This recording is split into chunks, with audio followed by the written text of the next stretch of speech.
భయం లేని ఆడది బజారంతా తిరిగినట్టు మా ఆయనకు బాధ ఉండదు, భయమో ఉండదు. ఉంటే తిందామా లేకపోతే లేదు అని అంటారు. సమ్మర్ మొదలైన కాంచి చెప్తున్నాను, ఆవకాయ పెడతాను, మామిడికాయలు తిండి, లేకపోతే తినడానికి మామిడి పళ్ళు తిండి అని అంటే ఇదిగో తెస్తా అదిగో తెస్తా అని సమ్మర్ అంతా అయిపోయి అడపదడప వర్షాలు పడినప్పుడు తీసుకొచ్చావు కదా, ఇలాంటప్పుడు అయితే మామిడి పళ్ళలో పురుగులు ఉంటాయి కదా అని అంటే ఏం లేదు, చెట్టు కాయలు తీయగా ఉంటాయి, అందుకనేసి ఒకరికి చెప్పాను, వాళ్ళు తెచ్చిన దాకా వెయిట్ చేశాను అనేసి అన్నారు.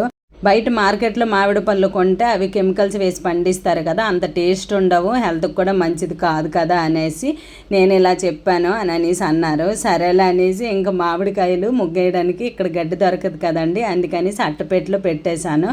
ఇంకా మామిడి పళ్ళు పండుతున్న కొద్దీ మ్యాంగో రెసిపీసే చేస్తూ ఉంటాను అనమాట. ఒక్క పండు పండింది, బయటికి పచ్చగా ఉన్నా కూడా లోపల చూడండి ఎంత చక్కగా పండిపోయిందో, స్వీట్గా ఉందనుకోండి. నిజంగా మా ఆయన చెప్పినట్టు బయట మ్యాంగోస్లో కెమికల్స్ వేసి పండిస్తారు కాబట్టి అవి బయటికి ఎల్లో కనిపిస్తాయి, కానీ టేస్ట్ అయితే అస్సలు బాగోదు. వీడియో నచ్చితే లైక్ చేసి కామెంట్ చేయండి. Bye bye.